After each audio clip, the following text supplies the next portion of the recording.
It's lights out and away we go! What's up, guys and girls, and welcome back to the F1 podcast. I'm joined by David. Hey everyone, how's it going? The Oh, should I glorious... say ciao, Bella? The glorious... See, now, is it the Temple of Speed? Because I heard Mr. Kravitz refer to it as the Cathedral of Speed. I've always referred to it, I've always said it's the Temple of Speed. It's always been the Temple of Speed, I'm sure it has. Glorious Monza. Unless you're wearing a certain red shirt. Yeah. I mean, I managed to catch... I actually managed to catch practice 3 quali in the race this time, so I've got practice 3. I watched Perez backing into the barriers at the end of practice 3.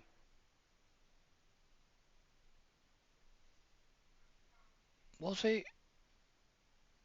At least Singapore's a good time this time. It's Yeah, like it was practice 6 he was on. It was Stroll's car stopped very early on in the session. I don't know, because Oh, was that? No, that was 2, sorry, wasn't it? I think that was 2. Was it 2? Must have been 2 or what? Because they were trying to get Stroll's car going again, and he didn't have to retire because he missed practice 1 because the reserve driver got Yeah, because the drive. Drugovic got the drive in FP1. Yeah. Yeah, it was 2 that he'd had that little bit of a incident. Because... Yeah, because it was... I mean... Fair play to... I'm going to say it. Fair play to Sainz in the Ferrari because he looked strong throughout FP1, FP2 and obviously FP3. And qualifying, obviously. Yeah. I mean, Sainz has had a turbulent season, shall we say? And I think, well, Ferrari in general have, but Sainz in particular has probably had the rougher time of it. I think this weekend he sort of really put himself back in there. Made a good case for himself, let's put it that way. Yeah. I mean... Because I'm just looking through the practice times right in front of me. Like I say, he was second in FP1. Top of the timesheet. I mean... Yeah. I mean, where was Max in FP2? Yeah, but never read practice times as gospel, because you know yourself, you don't know what programs teams were running. No, I know. Because that happens every year. Somebody will read like practice 2, Norris is second, or you'll get an article on frigging Autosport. This is Norris's weekend, he's going to run away with it. Realize he's just some of the top guys probably didn't do soft tyre running or something like that. No, but it was like an FP3 Max was second because like Sainz had to just literally butchered it, like literally putting a lap 0.86 seconds or something like that between the two. Yeah. So Sainz was on it, and it proved that in qualifying. Definitely, yeah.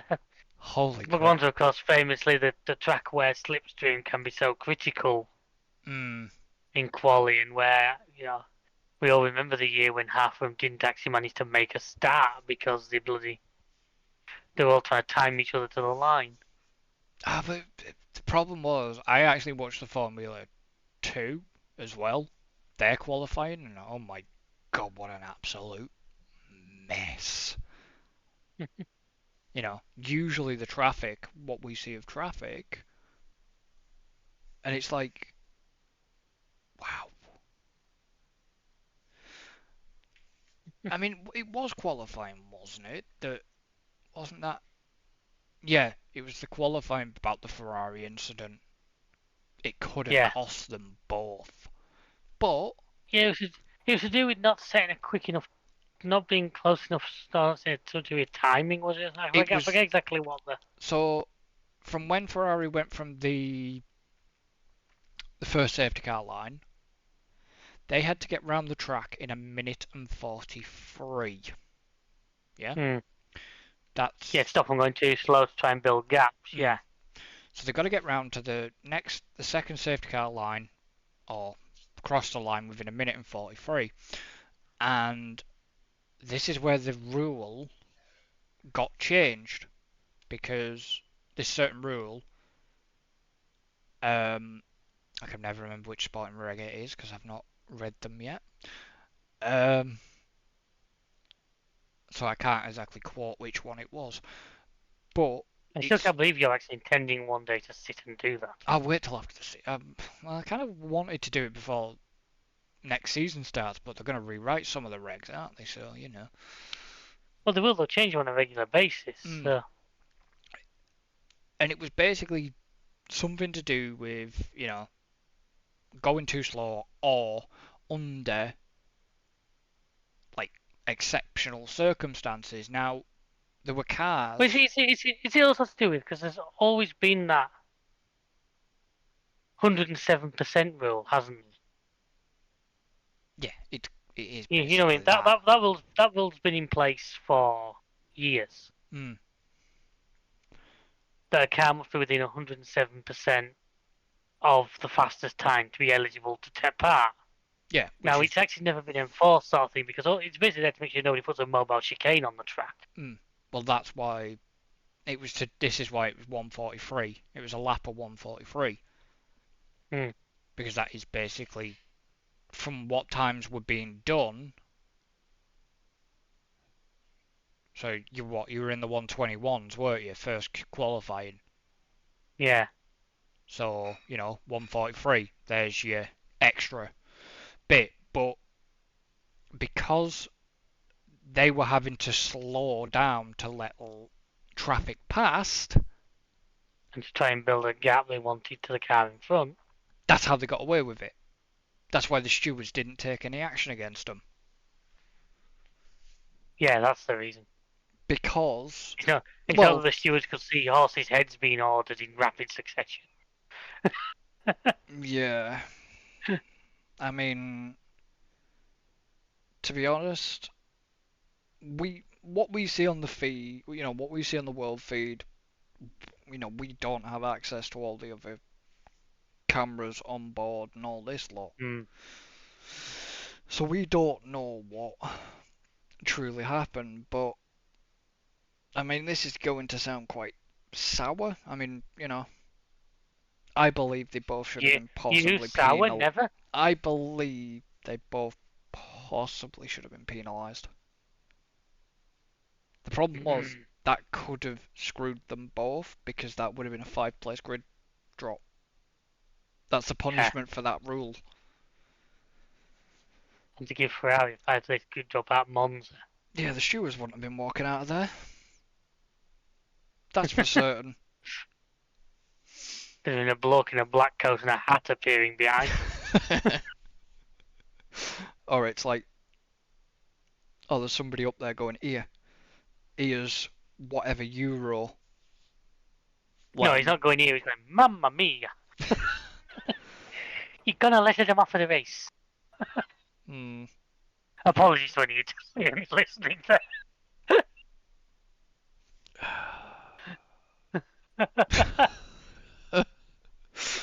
Well, that's just completely thrown me off now. Oh. Let's go. Yeah. but granted. No, we're not going to see peaches just yet. No. But quali was that weird quali though again, wasn't it? Yeah, which I'm not the biggest fan of. You have to run this tyre, and this tyre. Because like I say, you're removing that little bit of variation just allows one team to go, let's have a go. Yeah. Oh yeah. Told you. You get to like Q1 and someone like Albon or somebody throws us. Or even you look at somebody who was just outside the top 10 in Q2. Someone like Liam Lawson. Yeah. throw a set of softs on, boom, throw it into 8th or something like that. Mm. You know what I mean? Because you got your top teams basically know the safe. The top 6 cars, the 2 Red Bulls, the Ferraris to an extent, the Mercs and probably the McLarens are all pretty confident they're going to be through. Because we can't really say the Aston But, Martin, because the Aston Martin lacked. well, no, I was there thinking if I say the Aston Martin as well, that's all 10 spots you. So maybe, Yeah, but I mean, Ferrari have been the one. But you've got the likes of the AlphaTauris, the Hasses, heck, the Alfa Romeos, who just get a lap hooked up and can find themselves into the top 10. wasn't it the was it this race or was it Zandvoort? Where they both the Alphas ended up having this problem with the anti-stall. I think it was Zandvoort one. I can't remember hearing about it this time. But Haas, I mean, the Alpine, what is going on there? They That's it. qualified The car that came third shockingly. at Zandvoort. Yeah, Let's have a look. Gasly got a podium at Zandvoort, and they were 17th and 18th, in or Q1. 16th and 17th. Yeah, 17th and 18th in Q1. in a lot of ways, is this just what's the word I'm looking for? The volatility of the midfield now. I mean, let's be honest. You've got, I've just said it a minute ago. You've got three teams that are out front. Yeah. Red Bull are probably a step ahead of the other two, but you've got 3 teams that are out front. You know, Red Bull, Ferrari, McLaren or Mercedes is difficult to call, but McLaren's doing but then well. the rest, McLaren, I would actually put McLaren slightly ahead of Mercedes, but then the rest of the field, with maybe the exception of kind of Haas, are all not a lot between them. No, and that Williams was a weapon. Oh, Albon's just friggin' Albon's just Albon's the guy who rocks up to a race in a car that's about 4 years old, has half the power, but just drives it like he stole it. Yeah. Because I did see the interview where I think it was was it Lazenby and that lot? They were talking to George and Albon, and God, that was funny. You know, I've made the analogy before, but the big F1 is a bit like the touring cars. There's the entire grid is, where you can win race 1 in the touring cars in a weekend, and you can be 21st in race 2. Yeah. And you've not done anything wrong. There's just that many cars that close together that's your range. Yeah. And that's kind of where the F1 moves. Let's say you can come third, and then the next race qualify 17th. You've not done no wrong. It's just, No. I guess, different tracks as well. Obviously, say Monza, a circuit that is pure speed. And if they could lock the bat wings off and just hang on through the chicanes, it'd be. Turn them into missiles. No, that's what Ferrari were trying to do towards the end. I mean, but anyway, that's jumping ahead of ourselves. You know, Max was a bloody Red Bull and a Ferrari sandwich. Don't get me wrong. Oh yeah, and this is where, as you know, I'm not a Ferrari fan, but to see a Ferrari, see Sainz shove that Ferrari on pole in front of the Tifosi, was good. It made him happy, I bet. I'd say, even not a Ferrari fan, I looked at that and I thought, yeah, that's right. You know what I mean? I know that sounds stupid. I've said to you before, there's something about those red cars, whether you're a fan or not, you've got to accept there's something more. Didn't look very nice though, did they? I didn't mind that livery with the yellow one, actually. I like it. I want the Alfa Romeo to keep that livery. Yeah, that looked lovely, didn't it, with the Italian flags across it? As we keep saying though, when are Williams getting this livery we all voted for? Isn't it? I'm sure it's coming up. I'm hoping so, because it's going to look amazing. It might be the one time I actually spend money on official merch, if I can get it remortgaged in time. Because, yeah, no. It's,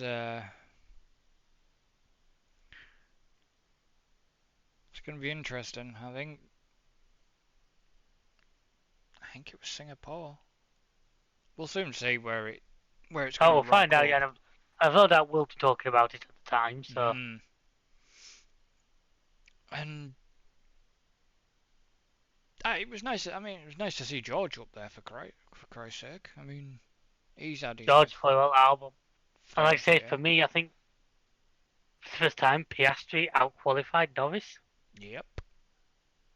Actually got Lewis in between them.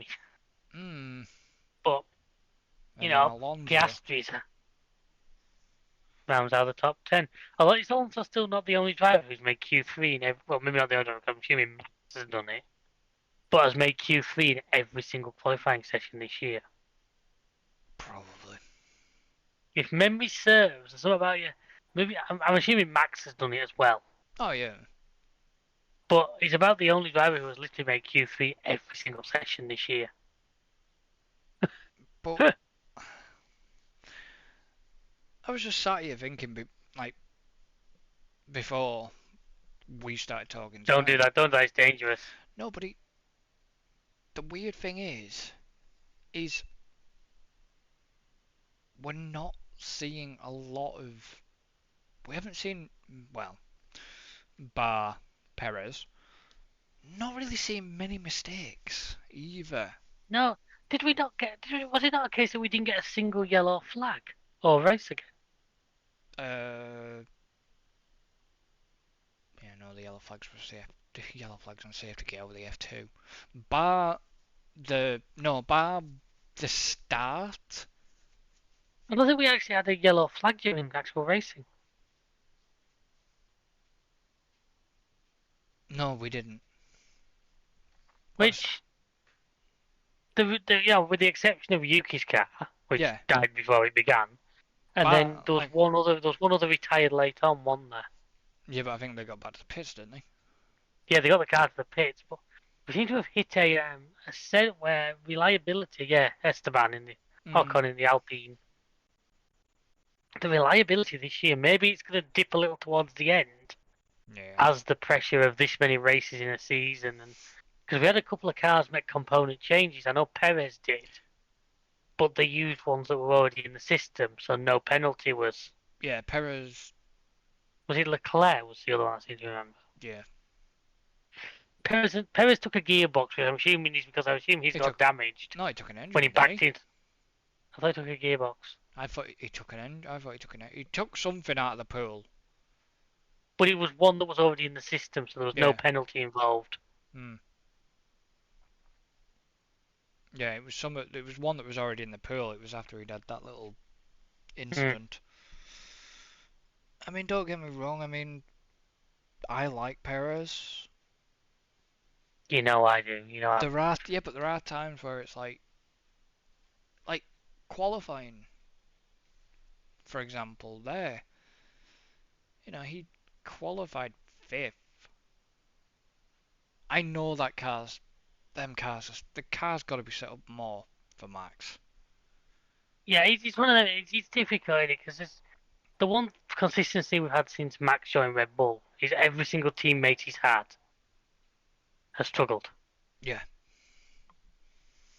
I mean, we had Danny Rick. I don't think did we quite have Danny Rick? Did we have Danny Rick?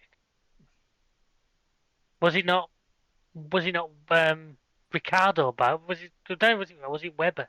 Did Webber and Max ever drive together? No. Oh no, Webber had been Ferrari by then, wouldn't he? Yeah. No, it was Danny Rick and Max. Danny Rick, then Albon. Yeah. Now Sergio. Now to be honest, I think Sergio's got the closest to him. Because you've got to remember there was Vettel as well, but Vettel was. That's what I'm saying. Had Vettel not gone to, wasn't it? Danny Rick sort of pushed Vettel out when he come in as the young hot shot, and Vettel went to Ferrari. Yeah. Chasing his 5th world title had never happened. Yeah. Then when Max got on Danny Rick, and then say Albon. And Albon struggled, ended up got a DTM, and then come back to Williams, and bloody hell. I mean, there was Kvyat, but that was who Max replaced. So. and stole his girlfriend while he was at it. I wasn't going to reference that. I was thinking it, but I wasn't going to say it.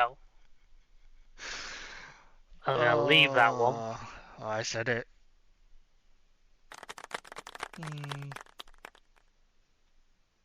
But Kvyat does still see his kid.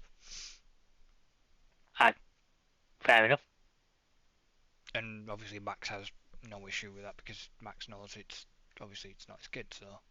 But he doesn't treat that kid any differently, and you can see that. This goes back to what I said to you slightly off air. I must admit, I take very little interest outside of the actual racing these days, just because I can't be bothered. To be really honest. Well, it's not that. It's just like I've seen, I've seen pictures of bloody Max and Michael Schumacher and stuff. Yeah, so it proves sort of how. Yeah, because it was Max and Mick when Mick was young. It's like, where's Mick disappeared to? He's now Merc Reserve driver, yes, isn't he? And he's doing whatever. Yeah, no, but there was a couple of times where you would see him at the races stood next to Toto. He's probably still around. It depends what the camera's trying to look at. I mean, let's be honest, this weekend all eyes were on the Red garage. They were.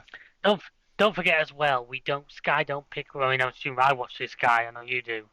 Sky don't pick what they show. No.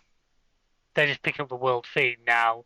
The world feed is often done at the circuit. So chances are we had an Italian director this weekend. Yeah. So it's going to be a bit Italy heavy. Then again, it's like he was a bit Max heavy in Zambor. Yeah. It was Lewis heavy in Silverstone for a lot of years. Mm. That's how the world works. So who's it going to be heavy when we go to Singapore?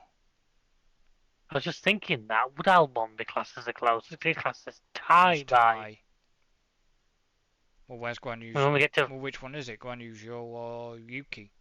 Because Guan Yu's yours. Guan Yu Zhou is Chinese and Yuki's Japanese. Shanghai wanted Guan Yu. Don't know. With help. I just remember back before he was announced as a driver, was it an Alfa Romeo dealership in Shanghai, China, put this big mural on the wall with him on before the official announcement had been made? Drivers. Sorry, we're just sort of... fact checking here before we offend somebody. No, Guan Yu Zhou is Chinese. China. Yeah, that's what I said. It's kind of a shame, really, because the Chinese, it'd have been heavily focused if the Chinese Grand Prix had still been on the grid. Yeah, born 1999 in Shanghai, China. And then obviously the Japanese Grand Prix might go toward more towards the likes of Yuki. More towards Yuki. I'm not going to pronounce his place of birth because I don't want to butcher it. Sagamarao. Yeah, I ain't gonna get that. It looks simple until you start trying to say it. There's something like that. Yeah. That sounds like something you need tablets for. But it's just...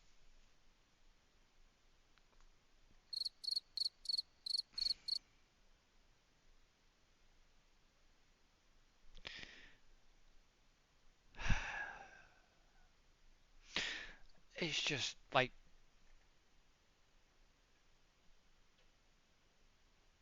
crazy. I've fallen for his train of thought again, haven't I? Yeah. Well, I think let's get on to the race. So, speaking of Yuki, that's a great segue into the start of the race, because it's one thing Yuki didn't manage to do. Yeah, what the hell? See, the engine... The car just died. But the engine gave... It cut to an onboard and there was smoke coming out of the cockpit. That's what I mean. There was smoke coming out of the front. Maybe he was really mad. Maybe he was really mad. Did these cars actually have radiators? Yes, in the side pods. What the hell was... Why was the smoke coming from the front?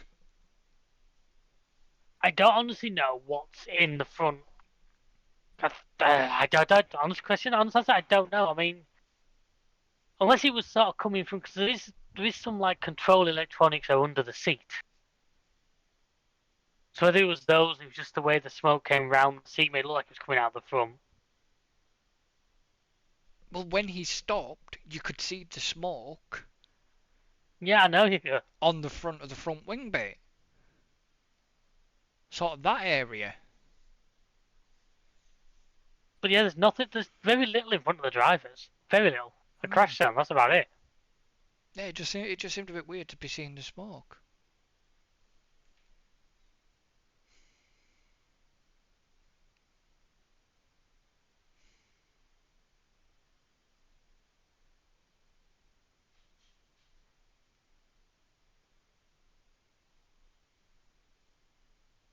But so that caused us a good 20, 25 minutes of delays while they. Cause I think it must have been trapped in gear or something. Because It at one point you was. could see the marshals trying to push it, and he just didn't want to go. Hmm. I don't get. Even watching the highlights, yes, they aborted the start. They went round again because I think they were banking on and trying to get that car out of the way quickly. When they got back to the grid, what took them so long to bugger around? I've heard you. I honestly wasn't sure if they were trying to. They were hoping they were going to get Yuki's car moved very quickly because I don't think they wanted to go through the rigmarole of putting everyone back on the track. I suppose Red Bull And didn't get done. it was Alfa Romeo.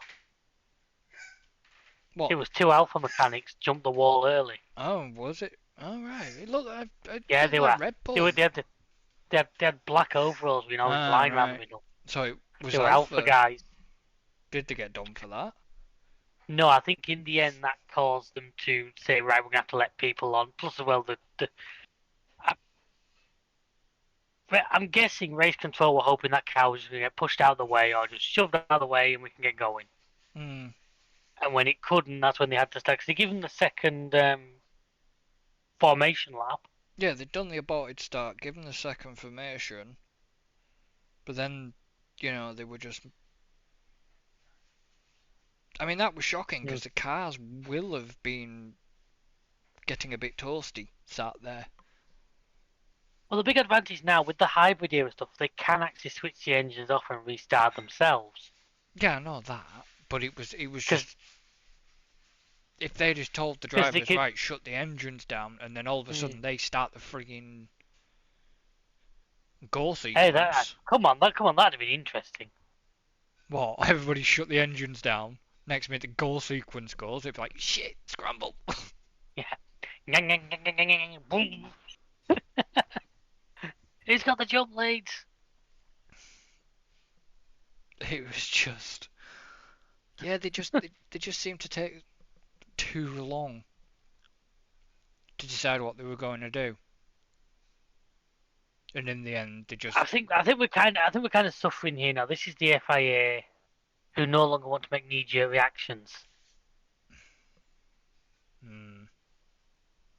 You know what I mean? They're trying to. But the problem is, what were they going to do if they were going to start that frigging race and them two mechanics were stood on the grid? Well, to be honest, there wouldn't have been a big issue to me because they would have been well off the side of the track. It's a pretty wide. I get what you're saying. It would have been wrong. There'd have been investigations and fines, but I don't think there'd have been any real big danger. Well, they just had to do a formation lap, wouldn't they? And then so they could clear. But yeah, no. The thing about Monza is yeah, I noticed them jump the wall, and I'm like, should they even be there? No. I thought it was Red Bull at first, and then, as you said, it wasn't. It was. I'm pretty sure. I mean, anyone in the comments who thinks I'm wrong, feel free. But I'm pretty sure they were Alfa Romeo overalls. Yeah. But they said, didn't they? The trouble is because of the way Monza's set up. the actual grid's quite a bit forward from the garages. So for all the mechanics who got back to the garages and started putting the stuff ready, Oh, they were legging it back up. They had to leg it up, didn't they? mm, Yeah, it was just. I don't know. It was a bit of a. Are you going to decide and get your finger out your ass and decide what you're going to do here? mm. And this is what I mean about the FIA. One minute they can be heavy on, oh, red flag this, red flag that, or, you know, they're quite quick Yeah, with which the personally I think I've said decisions. before, I'm not a big fan of this. Let's just red flag things very quickly. I get safety. I am never gonna condone being unsafe. Mm, But honestly, I think a grid held under a safety car is 95% as safe as a red flag in most situations. it depends at you, but I think after. I, the problem is, I think I know why they're chucking more red flags. It's because of after Japan last year. Yeah, oh, 100%. But let's not forget, Japan last year had one big difference. It was absolutely frigging slaughtering it down, which they did a Zambor, which I agree with. Yeah. But there's been 2 or 3 times when they've thrown a red flag in dry conditions to me where a safety car would actually just, calm things down enough to get the job done without the massive upset It just depends if. proceedings. I know, but it just depends if they have to bring. I mean, okay, we're not going to count Australia. We'll go back to Australia, but we're not going to count. They could not have safety card that. That had to be red flag. That was stupid. That was just genius, was that? So that will go even about Australia. The 2 Alpine. That's actually brings us back to Monza because the 2 Alpines freaking touched our turn 2 again, didn't they? Yeah. What is it with those two? We need to start at opposite ends of the grid. They do because they're magnetised. Yeah. It's just I like. mean, we also had the 2 McLarens having a little bit of argy at one point, and we'll get on to the 2 Ferraris later. I don't know. I was just. But anyways, I say watching the highlights, it just seemed rather not exciting. Monza usually. it actually was. It was and this is where I'm having a hard time with some non-F1 watching people about what's going on with it. And it's like, yeah, I'm not the biggest fan of what's happening at the front right now. I admire what we're seeing. I think I've said this last time. We are watching absolute brilliance. Oh yeah. It's not particularly exciting brilliance, but we're watching unbelievable brilliance. However, at the moment, the actual middle of the pack, there's some really good stuff going on. Oh yeah, it's more midfield. Like I say, we had the 2 Ferraris going at him. Yeah, we had the freaking McLarens performing well till one of them got taken out. I mean, I personally looking at it, I don't think Sargent's safe. Sergeant Williams, no, I would agree. And the problem you've got for Sargent is the fact that Albon's on such a run of form right now. Yeah. And honestly, I think the problem you've got is we've said this last couple. I keep saying this, and we've now had a announcement, haven't we, that Hamilton's until 2025. And Russell. Yeah, well, yeah, Russell have kind of given us a granted. It's more how until the end of 2025, which ironically is when Norris's McLaren contract finishes. Well, yeah. Is that a sign that Merc are now playing? I mean, maybe I'm wrong, but I've said it to you for a while, mate. If you were Toto and Lewis announced tomorrow he's leaving in this season, where's your next driver come from? The only person you would really look at would be Norris. By Norris Alan McLaren contract, because like I say, as good as Albon's been, his ties to Red Bull are not going to sit well in the main Merc team. Oh, we know that.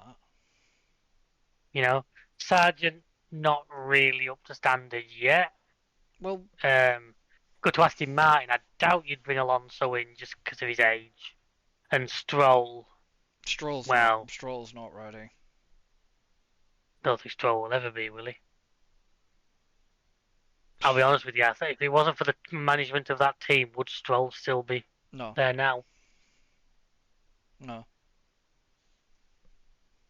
So then that's it. That unless you're going to bring, and as I said before, I don't think Mick's ready for the main Merc drive yet. I'm surprised they don't try and get Mick into like Williams or into like Williams or the Aston Martin.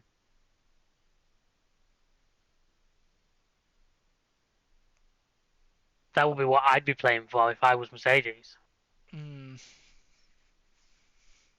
You know, and cause like I say, as I've said before, and like I said, I might as well go to this now. For funny thing that I noticed actually before the race, Ricardo was still in the intro. Yeah. Now, obviously, we've learned the news since that he's out till at least Japan. Now, I said to you off air, and I'll say it live. Why bring him back that close to the end of the season? Lawson's performing admirably. Let him get experience. Because I keep saying it, what to me, young drivers are missing experience these days. Because there's not the same practice ability, there's not the same ability for younger ones to get behind the wheel of F1 cars and race them. Because practice sessions don't give you race experience. No. Well, it's like, well, why did they? That was it, yeah. Because if you remember, they struck Drugovich in for FP1 this time for Stroll.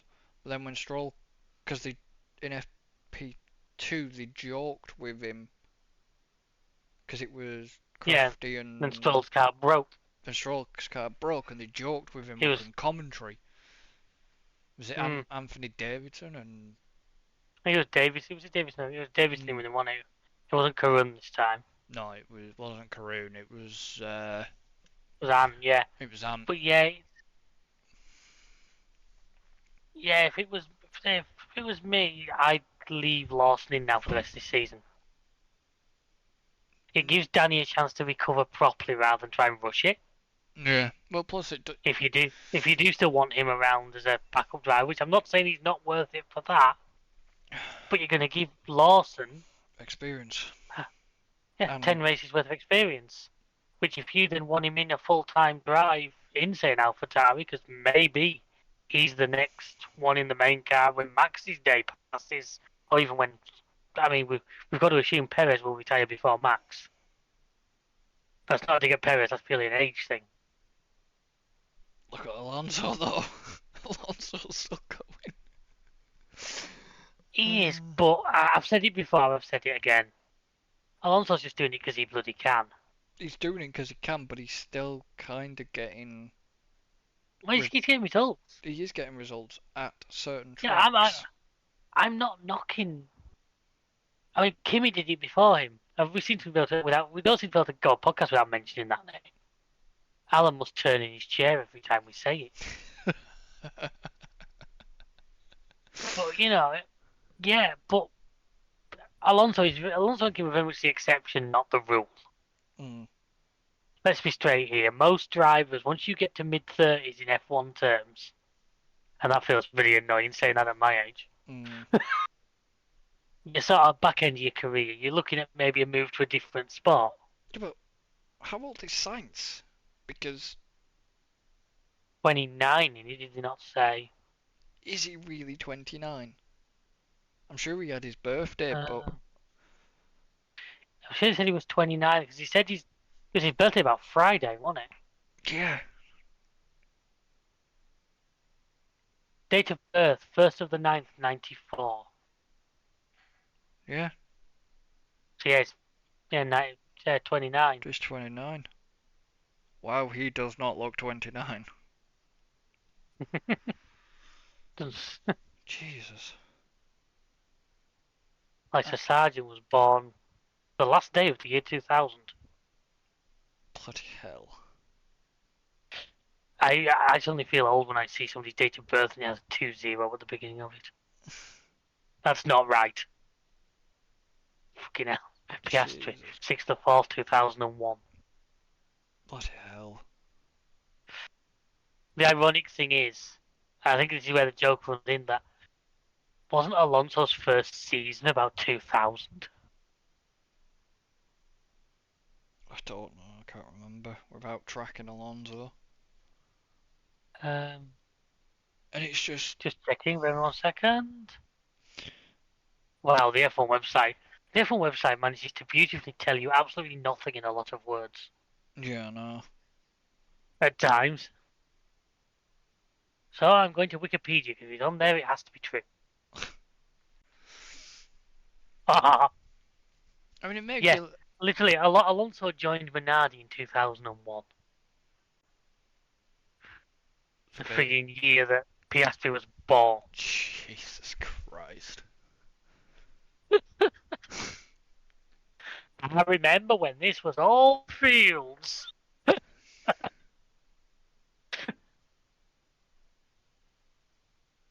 Bloody hell. Yeah, because how long's Alonso been out of the sport? In a second, I can tell you that. Was it a couple of years before his return, or was it? Because he had that stopgap, didn't he? Did Yeah.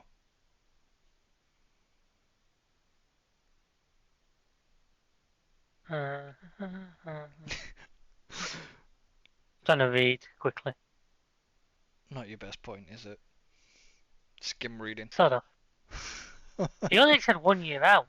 Well, it's not that. Did he? The piece of information I need is actually not. Because he was at McLaren 2015 to 2019, then Alpine in 21. So he actually only had 1 year out. It was Kimi who had quite a gap out in the middle. Because Kimi went off rallying and all sorts, didn't he? He's probably too busy having shit. In fact, Kimi's first championship was the same year, 2001. But he then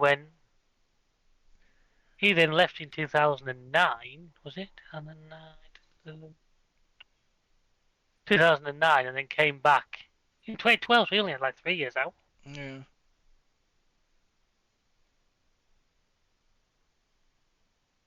And what's Danny? And what did Danny have out?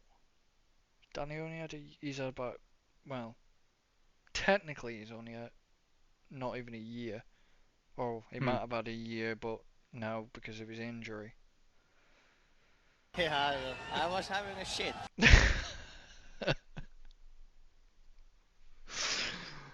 Oh. Thank you, Kimi, for that to hear.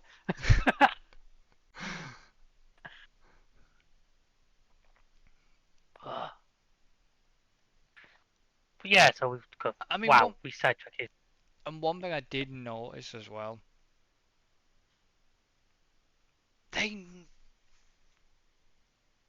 what is it in F1 not apologising for certain language during cooldown rooms? What do you mean, not apologise? Well, they missed Gasly. I guess it depends if they catch six. The thing with live is you don't get the chance to bleep it, as you well know. Oh, well, we know that. But because there's times you love the opportunity to bleep over me, but unfortunately I always get you, you little.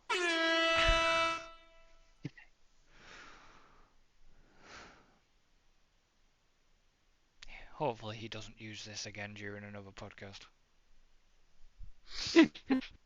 Or else he's a complete and utter. I'm putting it away, I swear. That's what she said. But it's just... Folks, I live for the times when I throw. I can tell when I've thrown him off his train of thought. I think he's brilliant. He does it quite a lot. You can believe you. You can hear his brain buffering right now. Yeah, but they missed Gasly swearing at when he had his podium in the cooldown room. They did apologise this time, I think, for Fred Vasseur saying bullshit during an interview. And I think bloody Naomi Schiff was quite taken aback for hearing that. Yeah, the thing is, you'd say it in the accent and it'd sound good. You'd be like, bullshit. Yeah, but isn't Vasseur French? Yeah, I think he is, yeah. So it makes it even worse.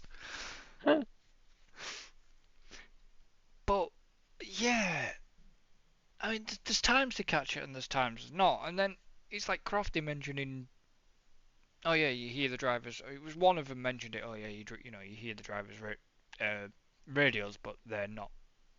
They're like delayed, and it's like, well, yeah, you're not going to do that to a live feed, are you? Just in case something goes wrong. Yeah, you can't. That's how it happens. Because it was like Toto one time telling it how it is, and I remember that last season. I think a few have done it over the years. A few other sports have done it. When you're dealing with adrenaline and emotion, it happens. And I'll tell you what, people who have people who get upset about it, to me, well, I just don't see the issue. Oh, it As long as it's not all the time. No. Then it's people who have just spent the last hour and a half flat out, full of adrenaline, and especially if they've come on to win a race or something like that. Yeah. Then, you know what? If they drop an odd swear word, well, whatever. It was after qualifying. It was because they were talking about the incident again between Leclerc and Carlos and the whole thing, and he was saying, "Oh yeah, bullshit," and it's like, "Ooh, he's not happy," sort of thing. Yeah. And it's like, well, fair dues, of course he's not.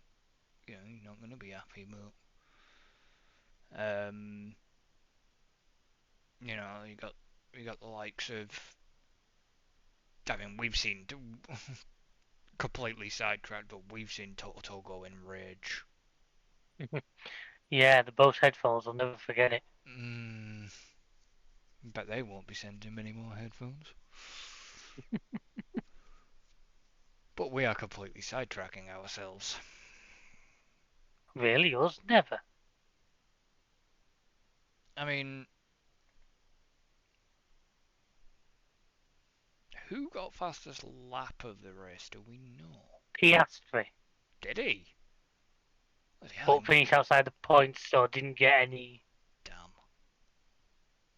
for it. Yes, Piastri got it after he'd had to pit for the new front wing. After Hamilton basically drove into it. I was going to say, shall we get onto this point now?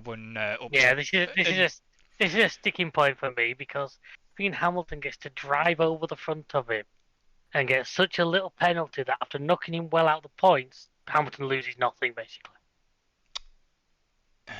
I was about to say. I was about to say Hamilton fans be prepared to be upset here, and I'm glad this is the point where we haven't got Alan with us right now on this podcast. I don't know. I'd love to hear Hamilton fans try and defend it. I mean, they'll probably claim that Piastri should have gone out of his way because he's the Lord Hamilton or whatever, but bullshit to a lot of them. I mean, sorry, Alan, if you are gonna listen to this back. You might not, don't know, but anyways, Hamilton was completely in the wrong. Oh, he drove across the front of him. You saw Hamilton start squeezing Piastri a bit, and then next minute he squeezed him. I mean, even like to the point that like Perez got pissed with Sainz as well, and we'll go on to that a bit later, a little bit. But yeah, he only got 5-second penalty, and manages to just feck off. Well, he was on because the thing is he'd done the tyres all around. He'd done our old trick, and he'd started on the hard and went to medium. So was in the race he had the tyre advantage. Yeah, but he was saying he was giving the old jabber about the tyres. Saying that he didn't think the tyres were good enough. And it was like, of course they're not going to be good enough to begin with. They haven't got to the fit, they haven't woken up yet. I'm thinking, and I was thinking myself when I heard about the contract, I'm thinking, oh, for Christ's sakes, does that mean we've got to put up for 2 more years of Diva Hamilton? Yep. Correct. I mean, don't get me wrong, yes, I will stop myself from getting lynched right here, but don't get me wrong, his achievements have been good. You know, he's well deserved Oh of yeah. what he's achieved, what he achieves off track. But the guy's Yeah, just but a by total God, he doesn't have fucking to make hard work. He's a total diva half the times, and that's my opinion, and I'm going to stick to that one. Yeah. But yeah, so to get back to the actual race itself, like I said, basically he drove because of the but and the trouble is it is a difficult one because the the, the penalties are well set out to Preston. Mm. But sometimes I think was it Crofty said it after the race. There was two incidents where drivers ended up getting post-race 5-second penalties for illegal overtakes. But in both situations, they'd gained more than 5 seconds on the guy they'd done it to. So he said, "Don't bother giving place back. Just piss off. Yeah. It'll work out better for you just to go." Yeah. It's like, well, Perez could have done that at one point. That's what Yeah. screwed Perez over a bit. Mm. People were taking too many risks on that chicane. I mean, even Piastri struggled with that bloody chicane and all. The first chicane, first Oh corner, yeah. which is usually where I have difficulty with at times, and You have to do with most races on most tracks. Let's be yeah. honest. But yeah, I think it was very, very unfair. Okay, I've not been the biggest, as you know, I wasn't the biggest Oscar Piastri fan, and as being a McLaren fan, yes, that's probably a wrong word for me to say originally, but that was surrounding the whole Alpine bridge Yeah, I burning still stand by and incident. say he didn't handle that well. But let's be honest, I think he's looking like it was the better move. And yeah, it was a bit unfair for him to basically get driven into. I mean, what would have made that a little bit more glorious? Hamilton fans, prepare yourselves If again. he took the damage, if he'd picked up a puncher or If something he'd like have that. picked a puncher up, that'd have been Yeah. pure karma. It'd have been like, well, that fucking serves you right. Oh yeah. We are very, uh, what shall we say? If you haven't noticed by now, we tell things how it is on this podcast. Oh yeah. I mean, if you don't like what you're hearing, then I can only apologise. We're all entitled to opinions. They say opinions are like assholes. Everyone's got one, and most of them stink. Yeah. But yeah, no, that would have been a bit more if he'd have got a puncher off that, because that would have served him right for it. Because Oscar was having a good race until that point. Well, like I say, he had pretty much all weekend been ahead of Norris, which is an amazing for that time being to be getting there. I mean, Norris didn't. He had an alright weekend, did Norris? I just think to the point where, in the end, he got stuck behind Albon. Now, Albon was just. Christ. What can I say about Albon and that defending? He made that Williams as wide as he could. I mean, he even tried against Oh, yeah. Hamilton. That was just like, yeah. Russell, he had a fair race. Perez, well, Perez had a good recovery from where he started. he did. I mean, Because a solid performance. He once again came up against. You talked about wide Williams. There was an even wider Ferrari going around that track for most of the day. yeah, the problem was, yeah, Perez started in 5th, didn't he? Yeah, Perez started in 5th. So for him to put it on the podium, great. But let's get on to the Ferrari, shall we? Yeah, Ferrari at their home Grand Prix. It was a very quiet thing, actually. Not a lot happened, did it? No, not really. But the thing that made Sainz, I think Sainz was playing a little bit of a dangerous game. Do you not agree with that? Yeah, he was pushing the defending a little rough. 100%.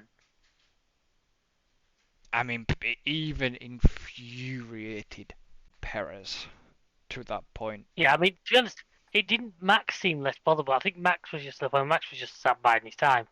Oh yeah, we know Let's be that. honest, Max could have followed him round all day and finished second behind him and still not had an issue, so he wasn't worried.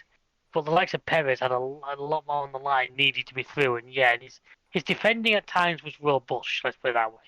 Well, he was getting a bit. Because who was it? Somebody said, "Oh, that was very naughty," and I think that was Max. That was Max, and then Perez was shouting similar things because at one point Perez's engineer said to him, "Don't worry, he did the same to Max."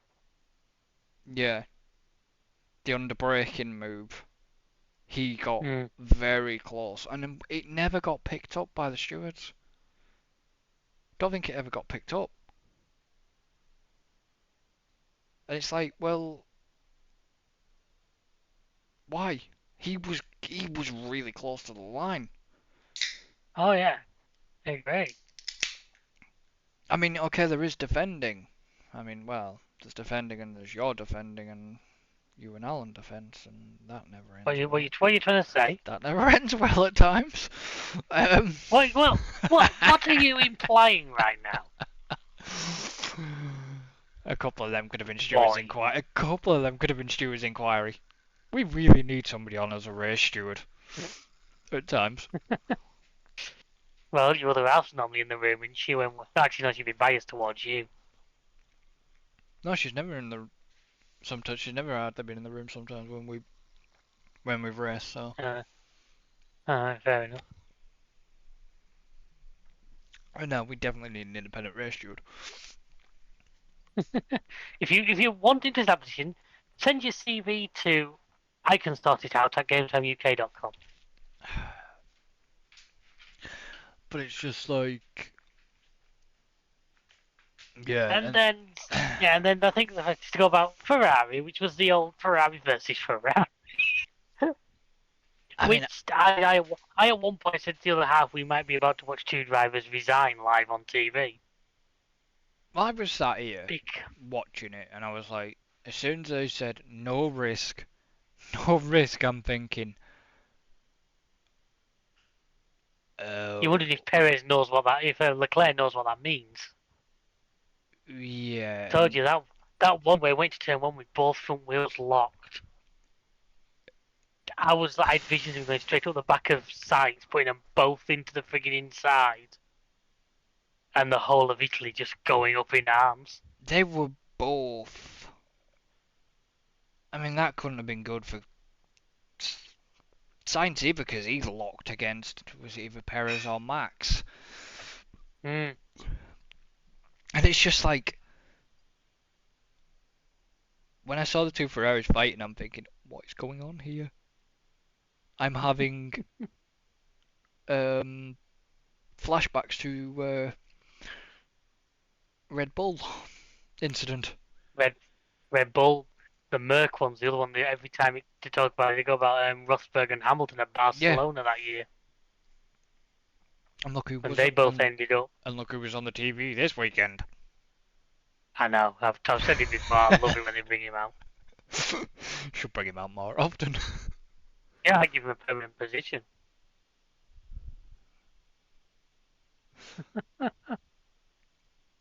But I think I'll ask you who's replaced later on. Because I know who I'd get rid of. I think we've got a similar answer, but answer on a postcard link. Comment below who you think we're talking about, ladies and gentlemen. But anyway, so of course race ends. Very predictable. Nice to see Sainz get the third. I think it's been a nice little boost for him at a time when he's maybe needed it. Yeah, it could have been Leclerc, but Oh, it could have been freaking Russell well, it could have been if. if them two had managed to fall over each other. Oh yeah, they were lucky. Is all I will say. They were Oh yeah. very lucky.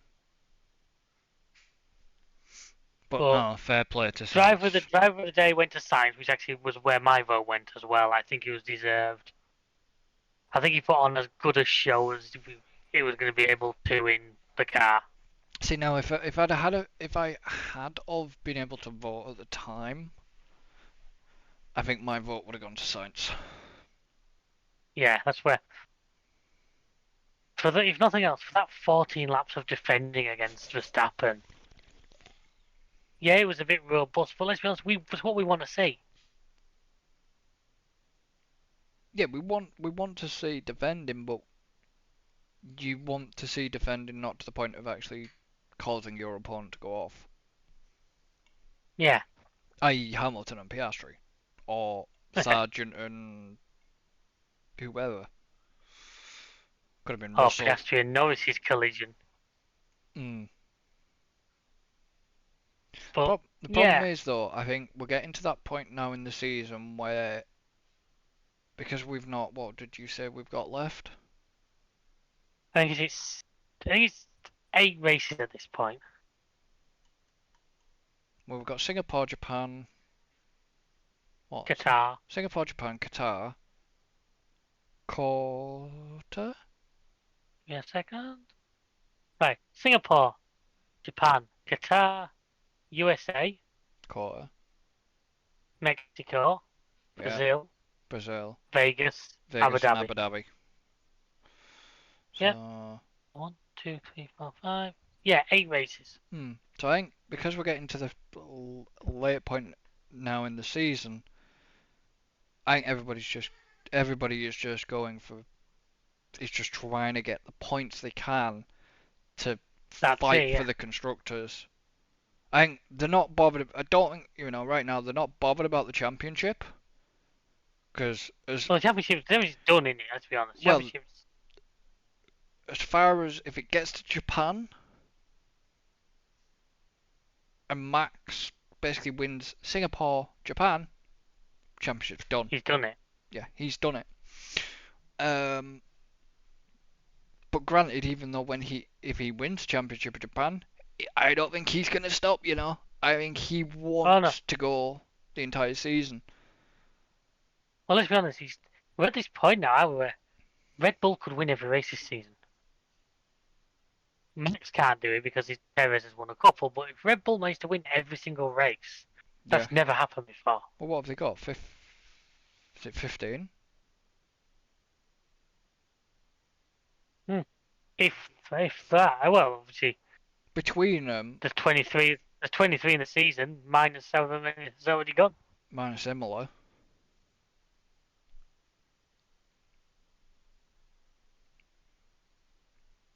I think that's 15. Which is already a record. Yeah. But say they have the ability to absolutely blow the opposition out of the water. That's what I mean. I don't think once the title's said and done, he won't stop. Of course he won't. I don't think Perez will either. Well, Perez wants to secure a second. I mean, the Drivers' Championship is tight between lower down the grid. But it's yeah, not... and that's the thing. You got to remember those lower places are still worth prize money and worth. There's still a lot to play for, just because it may not be the top. There's still positions there that people are going to be willing to fight very hard for. Yeah, Perez. I don't know if Perez can catch Max. Max is 364 points. Perez is 219 points. Let's put it this way: mathematically, possibly. Yeah. Realistically, it's going to take some real change in luck for them both. You've got the likes of Alonso there on 170 points, with Hamilton behind at 164. Then Yeah. Sainz at 117, Leclerc on 111. There's not much between them two. And then you've got Russell, who's on 109. Yeah. You've got Norris on 79. So, you've got Ocon and Piastri tied on 36 points each. Hmm. So, that's, the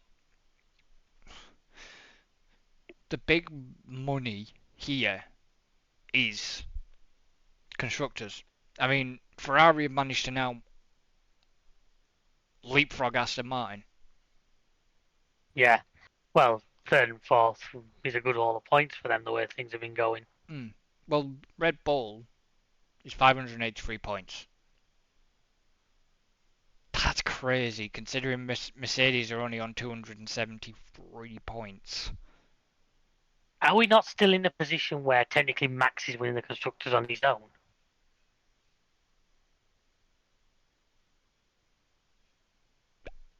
Yeah, but Perez has won. No, but what I mean is, does Max on his own not have more points than second place in the constructors? 273 on the for Mercedes. Max is 364. So yeah. So yeah, literally Max is winning the constructors championship. Yeah. Without Perez's points, they'd still be in front. Yeah. That is nuts. Insane. I mean, don't get me wrong. Aston Martin have some good races. They can bounce. They can bounce back ahead of Ferrari. Oh yeah. McLaren's on But 100. Ferrari seem to finally be getting a little bit closer to sorting themselves out. It could all go disastrously wrong for them at Singapore. Why nothing ever goes wrong for Singapore for Ferrari? But Remember in the year that the two Ferraris tried to sandwich Max? yeah, I mean it's safe to say that you've got McLaren have probably secured fifth right now because McLaren are sat Which, I tell you what, if you told them that after the first handful of races, they'd probably be bloody happy with that.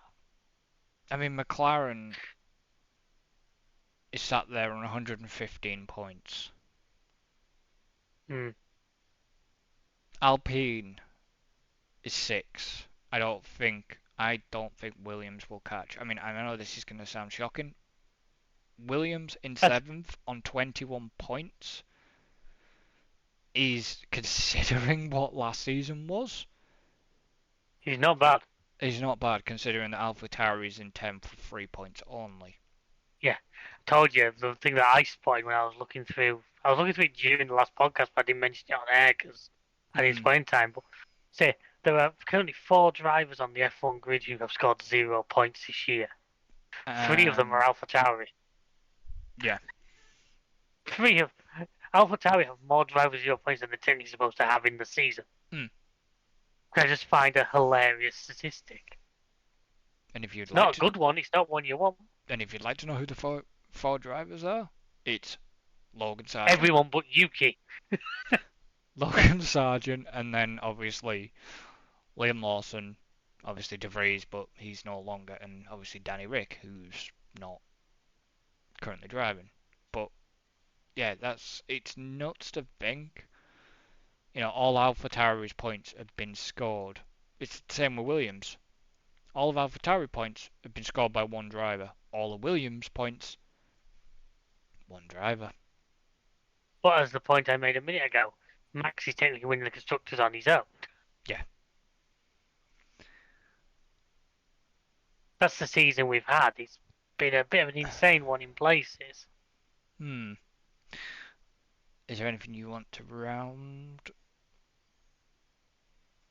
off with before? Yeah, I'll fire you that comment we made earlier on as a question. Do you think Red Bull can win every single race this season with what's left? You're chucking down the gauntlet now, boy. Um, I mean, the skeptic in me, I'll go answer that. My skeptic in me says no, something will go wrong, but it hasn't managed to yet.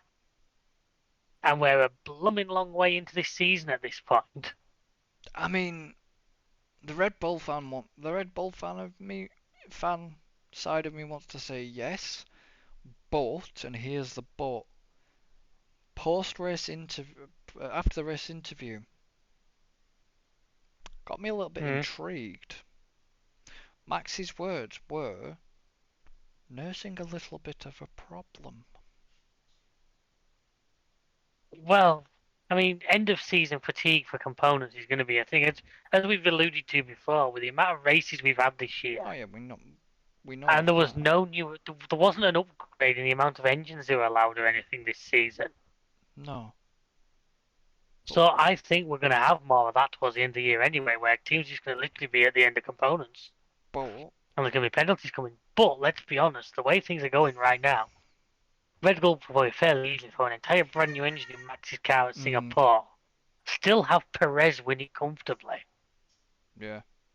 And then Max have a brand new engine for the following races. But it's what is gonna, what sort of an issue it was.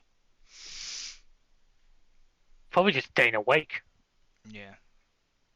Probably needs to drink more of the energy drink that sponsors his car. So, gonna quickly move over To everyone's favourite part of this podcast. which is the F1 Fantasy. Now, I'm going to say it right off the bat. You jammy son of a bitch. Remember what you said to me after the last race? Because in Dutch Grand Prix, I came last by some margin. Yeah. Well, I spun it back this time. I know you did. But it was interesting. Because you had the 2 times on Max. And Perez did you a boost. But I don't get what's giving you the points as much. I've no negatives. I know you've got no negatives. But what? Red Bull is my team. I know you've got Red Bull. So that must have given you the... Well, then again, so do you. But your team that has Red Bull, you had 2 times on Alonso, and you also had Ocon who lost you points.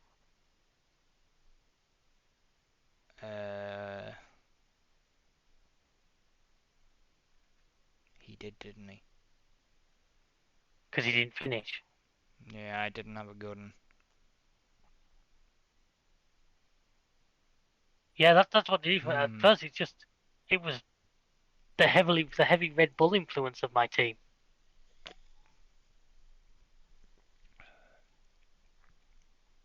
And just generally, my drivers had a fairly solid showing. Reminds me, I need to make some changes for my team if I can. But you know what I mean. I'm actually in a lot of ways. I'm almost losing points by my 2 times on Verstappen. Because one of the big point winners is places gained, and when he's starting first, it's quite difficult to. I know I'm losing. I'm losing my 2 times on that, but like I say, what did Alan get then? The one that he's got in second. Where did that one come? Second. Oof. Okay, he's slowly creeping the gap to me and all. What lost him? If we take the overall leaderboard, I'm still third, but yeah, I think we've got a lot closer together this one. Yeah, it has brought us back because, like I say, I'm 3,351. He's 3,209, and you're now 3,163. I mean, I'm only 188 points behind you. And I could make that in one race. That's what I mean. There's still races yet yet to happen. Oh, it's getting close. So it's going to be interesting when it comes to end of the season podcast and Oh yeah. see what happens. Will I manage to keep that the entire? Will I manage to keep the lead the entire season?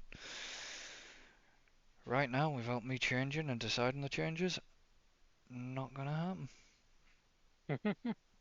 That sounds good to me. No, it doesn't. Sounds good to me. No, it doesn't, because I want to win something in my goddamn life. I want to win something in my goddamn life. You know how I struggle. Right. Anything else you want to round off with? Not really, no. Just I think we covered everything in the podcast well. So, obviously, for avid podcast listeners, this one will come out on the Friday, and then the next podcast will be. For a nice time. What are we, 17th? The next race? Yeah. Yeah. So then it'll be. Next podcast will be out on the 20s. Basically the 22nd, which will be the weekend of Japan. Yeah. Boy, that's gonna be a bugger. Next Monday we're going to do the Singapore Grand Prix, aren't we? Don't make me weep. You know I fucking hate that one. Oh, I absolutely hate Singapore.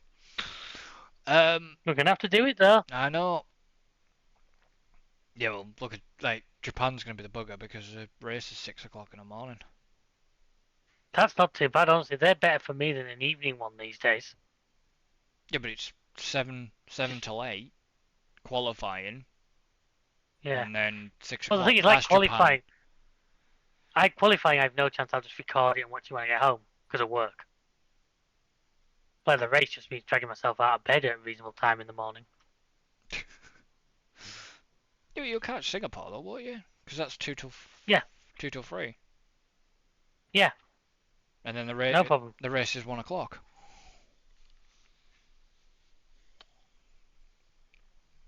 The race is 1 o'clock for Singapore. Mm.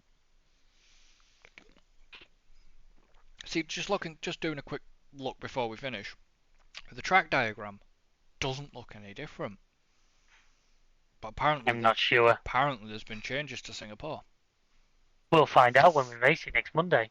Yeah, but we won't see the changes. Well, we will because we'll race the new layout.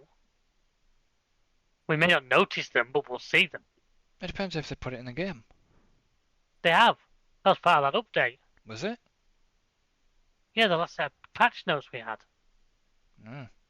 Shit. was the updated Singapore layout. Oh well. Honestly, I don't know. I don't know what's different myself, but No. it was part of the patch notes. Yeah, well.